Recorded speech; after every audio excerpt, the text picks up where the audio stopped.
कवि कभावा कैसे बाबा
से लेरी की जवान मजरी का पहुंचा है जिरहुल बबर ये जब पाती मलागित निरम्मल जहां शेर गौरा से आया है चढ़कर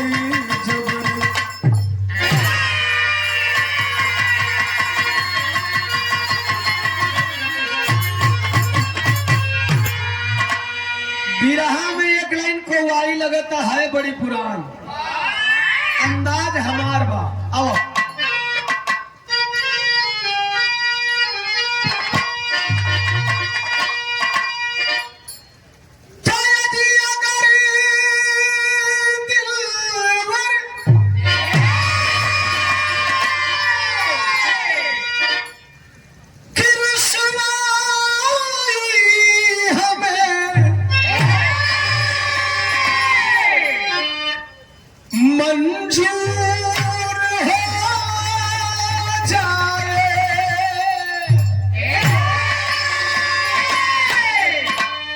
हारमोनियम का हल्का ट्रेबल कम करो तो बहुत ऊपर बोल दिया। हाँ अभी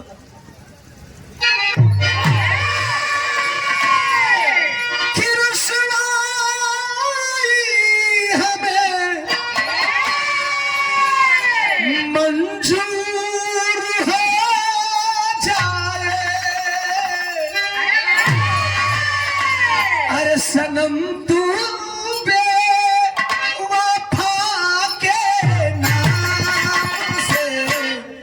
मशहूर हो जाए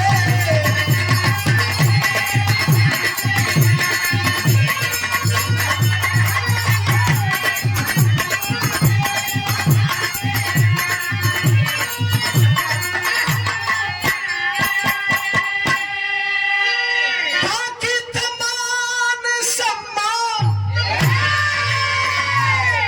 क्या खातिरी अरी से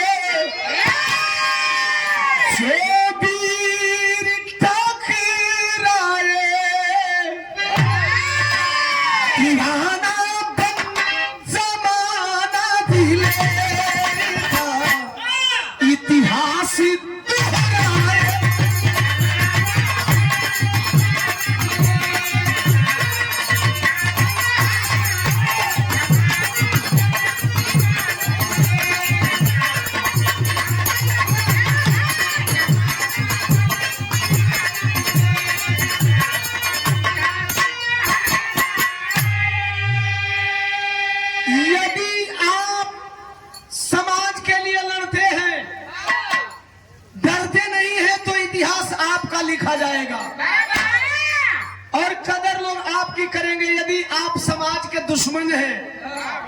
जैसे कुछ नेता समाज के हित में लड़त ना, कुछ नेता समाज के डुबावे खातिर लड़त ना।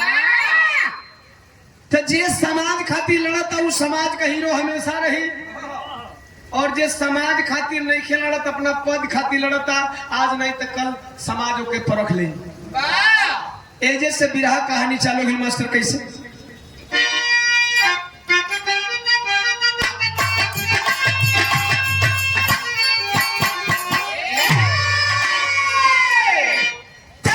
सुहा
बिरहा की कहानी शुरू होती है। दुनिया में ऐसा एक आध गो दोगला पैदा हो जी हम इधरी राजनीतियों में एक आध गो पैदा हो गए। ये बात से सहमत है। हम वही बात करते नहीं जो ना बात से वो लोग सहमत नहीं। तो सोनभद्र की तराई में चले जाइएगा, मारकुंडी उतरेंगे और अगोरी पड़ता है, गोरी का राजा मुलागित, वो टाइम को दोगला आदमी रहा। दलित बैकवर्ड पिछड़ा यति पिछड़ा का बहन बिटिया जन्मा ओकरी सौरिये में धागा बांध दे। साहब हम लोग बड़ी अपने पूर्वजों के संघर्ष के बदौलत ये सब कुछ पाए हैं। हर जमाने में अपर कास्ट ने दलित बैकवर्ड पिछड़ों को सताया, याद है क्या? और हम किस तरह से सत्ता में रिकवरी कर सकते हैं, इस विरह को सुनेंगे। मैं आप लोगों को बताऊंगा हम सत्ता से दूर किस कमियों की वजह से होते हैं, क्या हमें करना होगा। वो है दलित बैकवर्ड पिछड़ा यति पिछड़ा के बहु बेटियों की इज्जत को नीलाम करता था। बच्चियां जन्म लेती थी, सौरी में धागा बांधता था, इसके बाद कहता था कि पहले डोला मेरे घर आएगा तब इसके पति के घर जाएगा। साहब हम अपना इतिहास भूल चुके हैं। ऐसा होता था। माहर अहिर की बिटिया मंजरी जन्म लेती है, सौरी में धागा बंधा गई। सानी किसको कहते हैं जरा सुनना, शान के करा होला वो के सुनल जाए। माहर अहिर की बिटिया के जब सौरी में धागा बांध दिया, मुलागित राजा चिंता सतावे लगल। जब 16 बसंत पार करती है, लड़की जवानी के दहलीज पे कदम रखी, मंगल माहर अहिर के चिंता सतावे लगल, हमार बिटिया को डोला मुलागित के घरे ना जाई। अब इन ना जाई एकरा खातिर हम उपाय का करी। अगर आप सत्ता में नहीं आ पा रहे तो इसके लिए उपाय करना होगा ना। अगर आपके घर की बेटी की इज्जत खतरे में पड़ जाए तो उपाय करना होगा ना। अपने पूर्वजों से सीखिएगा, अपने बड़े बड़े राजनेताओं से सीखिएगा कि एक तरफ सीबीआई ईडी लगी रहती है तब पर भी सीना तान के खड़े रहते हैं। नहीं तो यही में कुछ दल बदले वाला भी बना। गार्जियन हमारे छोटे भाई आकाश यादव के आदरणीय चाचा श्री हमारे आपके द्वारा 5 वोट जय संविधान। चाचा जी के प्रणाम। आपके देन से, आपके आशीर्वाद से इतने लोगों का आशीर्वाद मिला। तो आइए हम पॉइंट की बात करते हैं। मंगल माहर अहिर बोले मैं ऐसा नहीं होने दूंगा, किसी की बेटी चली जाए मुलाजिम के घर, लेकिन आज से मैं विरोध करूंगा। कोई कहा चिंता में कहावत चल जा गढ़गौरा में, मऊ के बगल में बलिया पड़ेला। बलिया में 2 माई खलाल हन, सौरू दादा और वीर अहिर लोरिक। उनसे अरदास लगेबो तो तुहार मजबूरी वो लोग सुन लिया। साहब अगर हमारे समाज में किसी का शोषण होता है तो उस शोषण को रोकने वाला कोई पावरफुल व्यक्ति चाहिए, है नहीं चाहिए। किसी भी समाज का शोषण होता है तो उसकी आवाज उठाने वाला, उसकी रक्षा करने वाला एक पावरफुल व्यक्ति चाहिए। चले हैं मंगल माहर अहिर सौरू दादा के गोड़वा पर पगड़िया अपन मथवा का उतार के रखल चाहता हूं। तो सौरू दादा कहला कि सुना, पगड़ी जवन बचावे लहतन पगड़िया जब हमारा गोड़वा पर रखी दिला तो करी जाती है कितना भाई। क्योंकि साहब पगड़ी पैर खातिर, पगड़ी का शोभा माथा पर। आज हम बिरादरी के नाम पर लाठी चलावत नहीं जा, बिरादरी के नाम पर गोली चलावत नहीं जा। बिरादर का नाम पर खून खराबा हो जाता, और जहाँ ओरिजिनल बिरादरवाद करे के बाद तहाँ होते नहीं खे। अगर आपका लड़का बीपीएससी बिहार क्वालिफाई कर गई, लोगों गरीब बिरादर आ गए, कलश भाई जी लड़का क्वालिफाई हो गई, 50,000 दहेजवा कम है, बिहवा कर दिन का नहीं तो हमारा लाख बिरादर ना हुआ। साहब बिरादरी देखे के बाद एगो बिरादर के उठा के बिरादरी देख लो। ऐसा चल रहा है, उठा लिए पगड़ी कहना। अब बोला तो कि मजबूरी कौन बात, सारी बात बताए मंगल माहर अहिर सौरू दादा से कहना चिंता मत कर, हम तो नहीं लोरी के भेज देते। लोरी काम बना लिया, लोरी कहीं चले पलटन सजा के मुलागित को हरा करके, बिरहा का सारांश में बता रहा हूँ, मुलागित को हरा करके मंजरी को डोला जिरहुल में रख ले हो, जिरहुल में रख लूंगा। उसी दिन 2 डोला फनाया गया। इधर प्रेम सती का डोला फना करके सुहल से विजयागढ़ पहुंचा है उनका भांजा निरम्मल, मुलागित का भांजा। चिट्ठी देखला सब मामा का चिट्ठी है और चिट्ठिया पर लिखल है भगिना खइहा वही जाए चाहिए। पहले कही इमरजेंसी रहे। गईल सुहाग रात वाली कोठरी में अपनी दुल्हन प्रेम सती के बैठा के कलश रानी रे मुंह दिखाई देवे खातिर हम जात है मामा के यहाँ। सुनतनी कि वीर अहिर लोरी कोनो हमरा मामा के धागा बांधल लड़की के अपने यहाँ फना के ले गइल बा। अब ओकर गर्दनिया काट के जब आइब न तो ओकर गर्दनिया तो के मुंह दिखाई में दे दी। प्रेम सती कहलस का कलह वीर अहिर लोरी, तू गजरा मुरई समझ ले वाला कटबा काट के सलाद बनैबा खा देबा। प्रेम सती की बात सुनकर के निरम्मल सवाल कर दिया, ये कौन है वीर अहिर लोरी, क्या करता है, कैसा जोधा है जो मामा को हरा दिया। प्रेम सती बतावत है, सुना कैसन जोधा तरज लगे।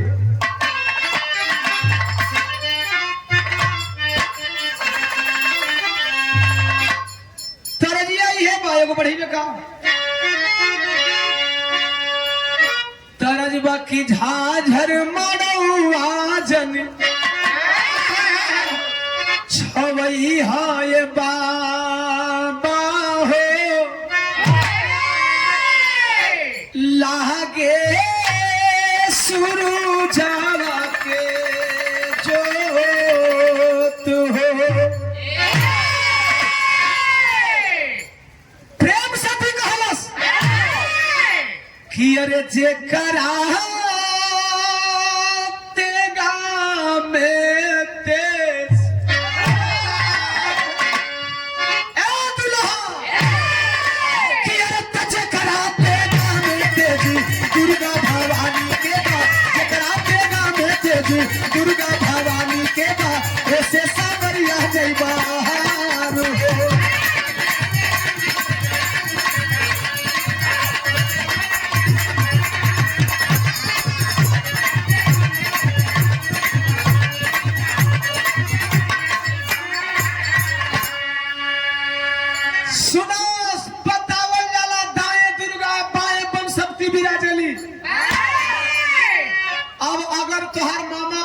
पठौले बनो तो सुन लो। पतिया के पतिया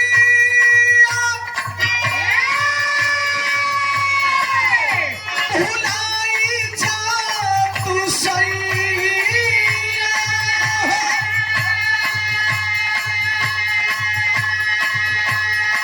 अरे हम हई जोगिनिया हमार बनी जा तू गोसैया हो।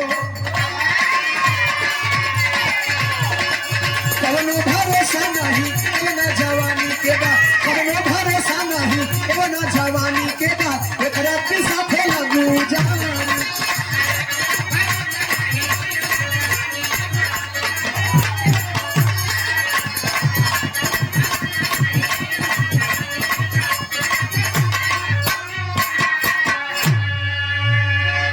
इतनी बात जब निरम्मल सुनलस कलस तू हमके रोकत है लड़ाई करे से, एगो वीर का काम ना है कि मेहरारू अपनी दुल्हनिया से कहे।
जवनिया दगिया लगी रे जई है ना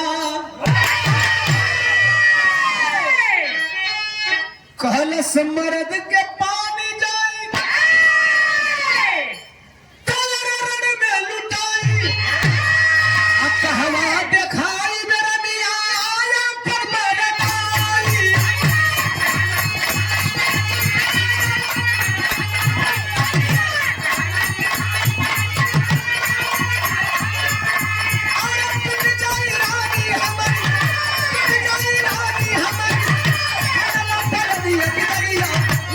चाहिए ना अरे दगिला लगी रे चाहिए ना दगिला शहर के जवनिया दगिला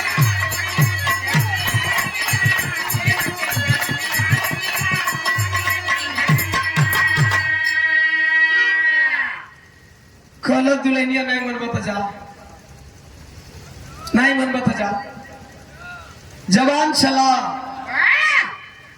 चला है साहब वीर निरंबल चला जब घोड़ा का टक टक टक टक टक टक टक टक टक टक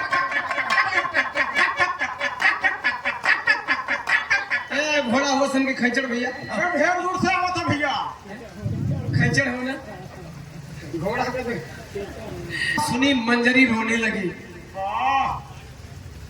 वीर हिर लोरी कल करे पगली कार थी रे तोर दुश्मन के तो हरा के तो के जीत के यहाँ तक लिया दिली अब का अब तो बलियन ले चले के बाकी है कल साहब जीते के तो जीत गए करे तो कोई चीज जला जोना ले दुनिया हारे ला तवन अब आवत हो कहे मतलब कहे हाँ ई जोन टक टक टक टक आवाज सुनाता है ये वो जोधा हो कहीं जोधा है तो का करी कहे तो उससे लड़े आवता कहे लड़े आवता तो हम का करें मंजरी वीर अहिरलोरी को समझा रही है मास्टर खाटी बिरादरी वाली तरफ से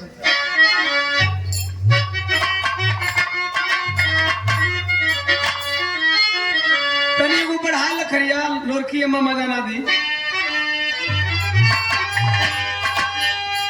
मंजरी कहे कि अरे सैया गाढ़े पहरल से नूरा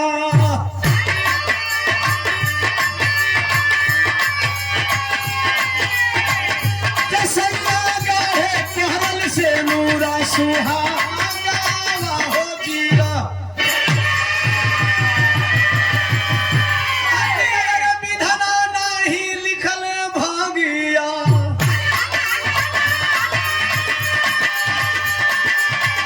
विधना नहीं लिखल भागिया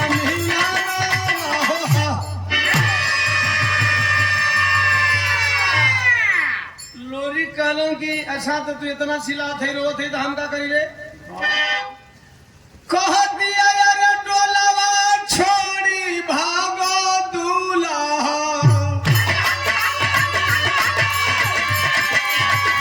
डोलावा छोड़ी भागो दूल्हा या सारा हो दिया अरे तगौरा सुन होई है बोहावा अरे तगौरा सुन होई है बोहावा है कहीं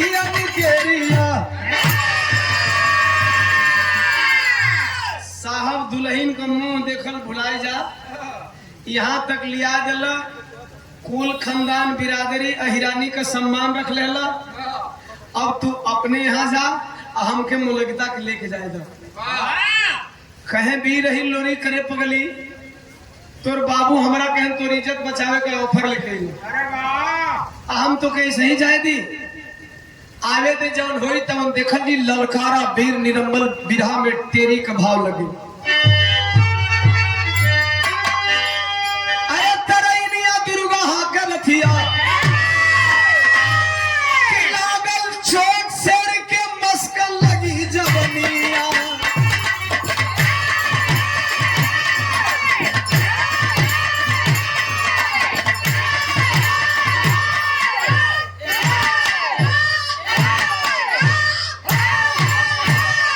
अरे कर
को हरा करके यहाँ औरत के गेसुओं के साए तले छुपे हुए हो।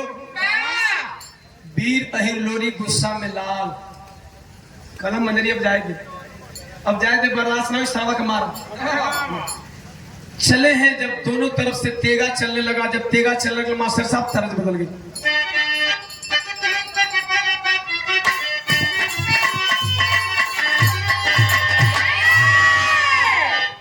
अरे तब हिर गए खोक ताल के दूनों,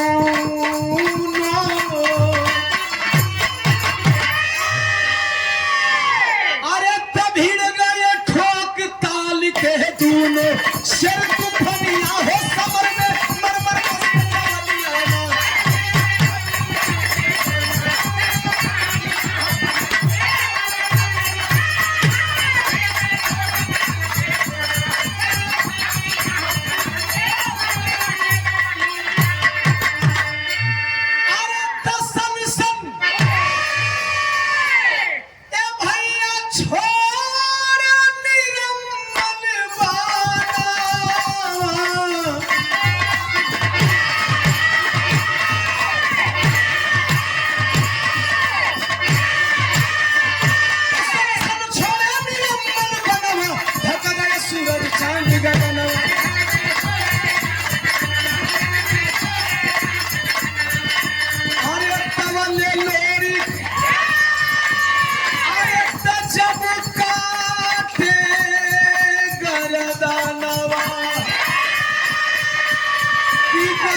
मारे लोरिक।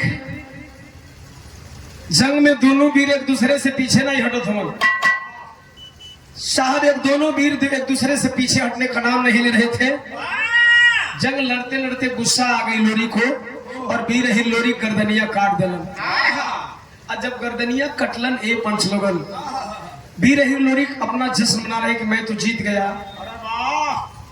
लेकिन तब तक से वीर निरम्मल दोबारा उठ के खड़ा हो गया। जब दोबारा उठ के खड़ा भई, लोरी काटन निरम्मल खड़ा होके, लोरी काटन निरम्मल खड़ा होके, लोरी काटन निरम्मल खड़ा होके गुस्सा में लाल माई दुर्गा को और देखलस कलश भवानी। जब जब तुम्हारा पूजा का वक्त आइल अपन हम बदन को खून दे देने। आज एगो दुश्मन के बार बार काटत है, एक मूड़ी जियता तो बता नहीं सकत हो कि काहे बदे जुड़त हो।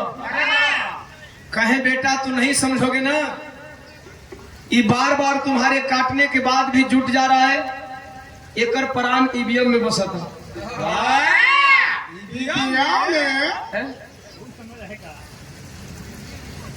आई बात समझ में? यानी लड़ाई सेम उसी तरह की है। लड़ाई सेम उसी तरह की है। वो टाइम पहले का राजन का जान कहां बसे? तोता में, बिलारिन में, नाभि में, माला वाला में। वही तरह आज का रजवन का जान कहां बसा था? ईवीएम में। बात समझ में है कि मैं बताना क्या चाह रहा हूं? लड़ाई पहले भी ऐसी ही थी, आज भी, केवल थोड़ा उसका रूप बदल गया है। मतलब मीन सिद्धांत सब वही लागू होता है। यदि आपको राजा को हराना होगा, ए लड़के, अगर तुम्हें निरम्मल को हराना होगा तो एक अमृत पत्र फाड़े के पड़ी। और आज का राजा के हरावे को ही तो ईवीएम तोड़े के पड़ी।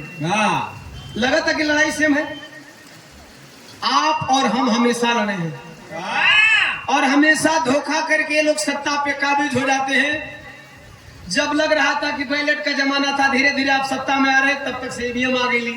वाह पहले मनु स्मृति रहे, रानी के पेट से राजा पैदा होत रहलन। अरे बाबा अब ईवीएम माई खुदे पैदा करे थे। हाँ तू लोग कितनो वोट देला, कितनो पीडीए बनाला, कितनो बड़का गठबंधन कैला, वो स्पेशल सीट का काउंटिंग फिक्स बा। वाह समझने की बात है साहब, लड़ाई सेम सिचुएशन में रही, चाहे वो दौर कोई भी रहा हो। आपके साथ हमेशा छल कपट धोखा हुआ है, आप सत्ता में नहीं होते हो। माई दुर्गा से वीर हिंगलोरी बोलन, माई ये बताओ कि अगर हमारा पत्र फाटी कैसे? कहे तू तो लड़ाई में लागल हुए, कितना घड़ी लड़बे? कहे माई रिजल्ट नहीं थे कि हमेशा लड़ावत रहो, अरे वाह वाह लेकिन रिजल्ट के मेरी गड़बड़ा जाना, हाँ ये रिजल्ट के मेरी एने ओने हो जाना। ए पंचो, माई दुर्गा कहली बेटा 5-7 मिनट टाइम दो, मैं जा रहा हूँ। गैली न ब्रह्मा के नाम तो पत्र फाड़ के इली सारा के लिए बेटा अब लड़ता वीर हिंगलोरी लड़त हो लड़ा कर दिया कहने के बिहार का आखिरी तरीका।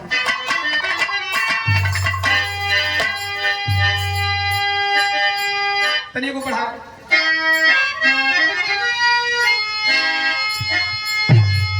कितिया बयर नरई ताल के चिकन मटिया,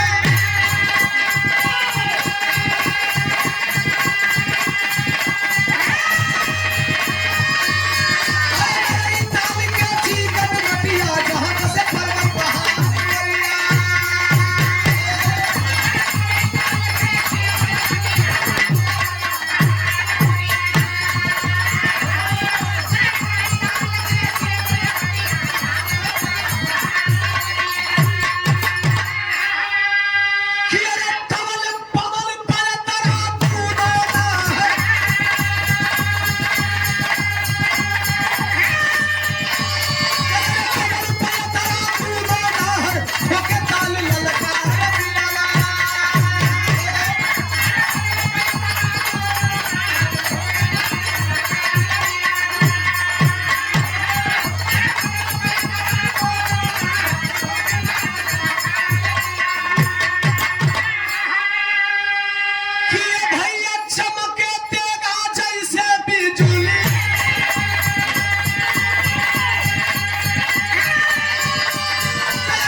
दोनों ओर से तलवार चला था, दोनों ओर से जोधा लड़े, निरम्मल अपने आप के, वीर हिंगलोरी अपने आप के, लेकिन माई सारा के लिए बेटा अम्मा साहब आप कितना हो लड़ते हैं, रिजल्ट नहीं आता है तो लड़ने में मजा नहीं आता है।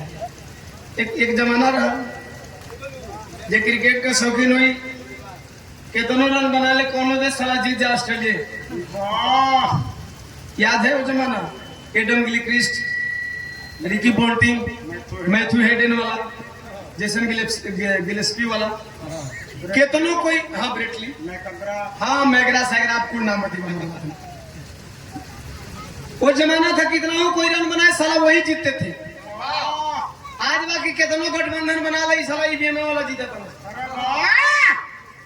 यानी आपका रिजल्ट जब नहीं आता है तो मनोबल गिरता है, टूटता है। वीर हिंगलोरी कहना के 5 बेरी सरवा के कटले हैं माई कहबू तो तलवरिया चलाई, नहीं तो तलवरिया चलाई काटी, अगर कौन चीज पर मरबा अगर रुक जाए तब बल लगेला, जब अगर निकल गई तब बल खत्म हो जाला।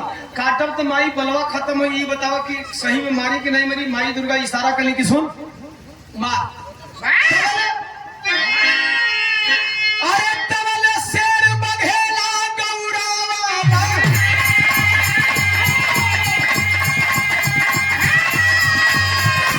शेर बघेला गौरावा, दरदन लिया उतार दिरवा।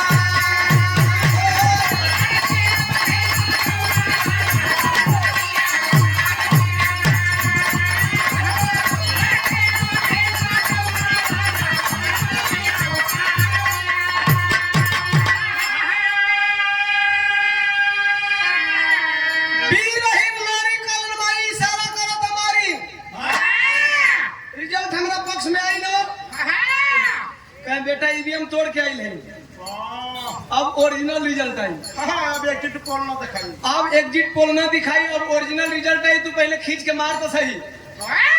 वीर अहिर लोरी खींचे तलवार मरल ने,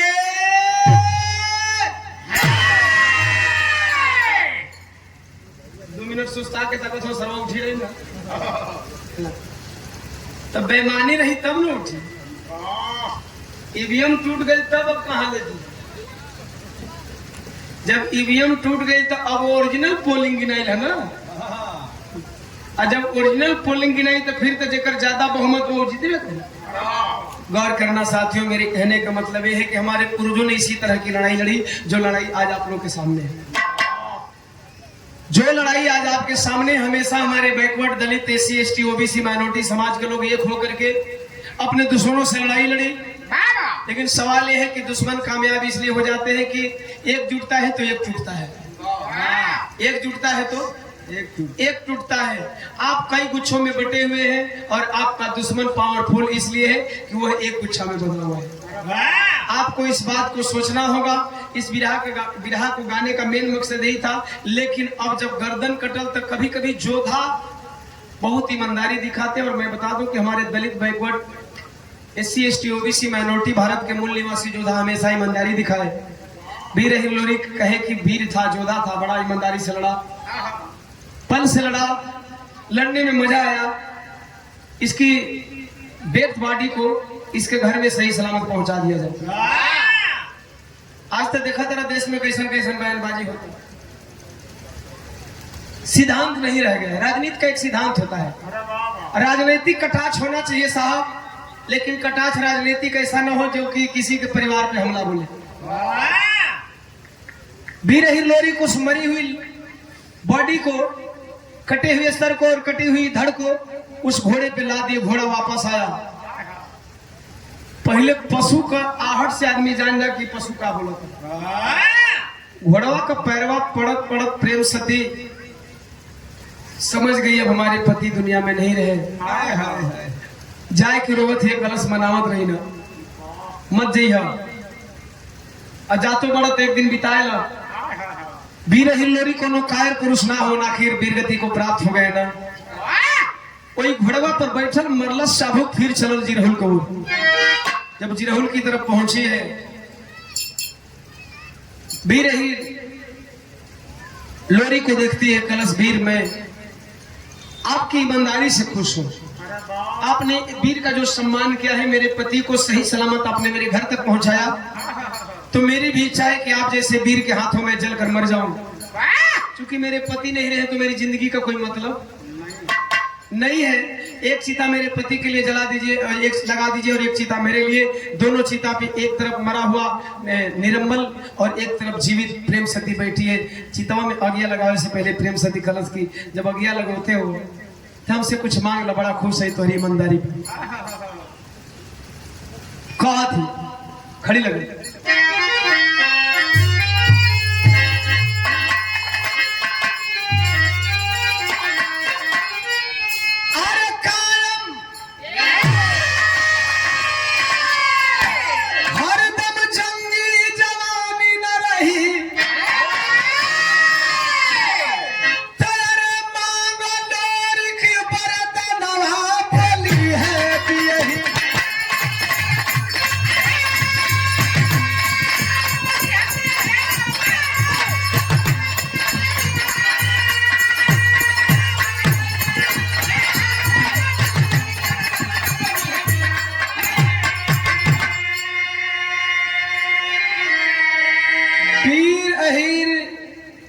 हंस के शान लोरिक वीर मांग रहे हैं बर इस प्रेम सती से। अरे बाबा माई दुर्गा इशारा के लिए मांग ला, जब कहीं तो हो जाए। कहे बेटा मोरी निरम्मल बने, चाहते हो ना, तब बेटा मोरी निरम्मल बने। अरे वीर बल करिया, बहुत हिम्मत से लड़ा है जोधा। ये जोधा मेरा बेटा बनकर के आए, और यदि मैं ये जोधा मेरा बेटा बनकर के आए तो आपको भी मेरे घर आना होगा। ससुरारिया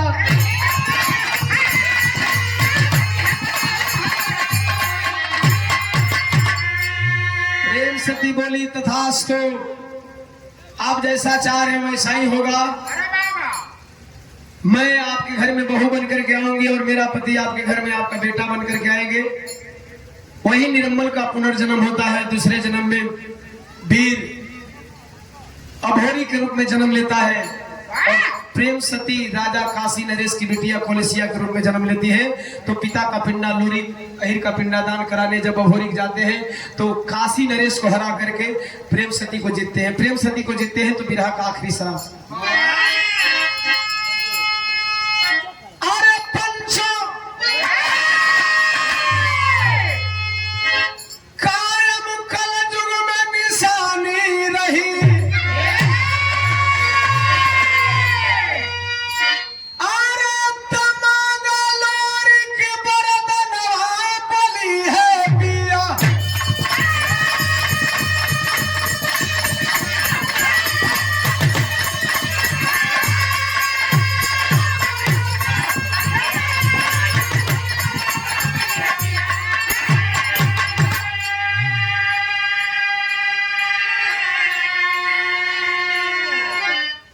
इस तरह से वीर अहिर हंस यदुवंश के साथ समाजवाद का परिचय दिए, समाजवाद की स्थापना किए और एक आताताई राजा का अंत किए। विरह के आखिरी में मैं चाहूंगा कि आदरणीय चाचा श्री रितेश रक्षक जी मंच पे आए और इतने लोगों का तो मंच पे आ जाए। इसके बाद मैं गीत की आखिरी कड़ी बोलूं और आपके साथ साथ हम चाहेंगे सम्राट मुकेश जी भी आए। अब रितेश साहब एक लाइन लगा दो। सजा के बेला हंसे बसंती भारत के गुलशन में, कहे अच्छे बर विजय पताका लहरे नील गगन में।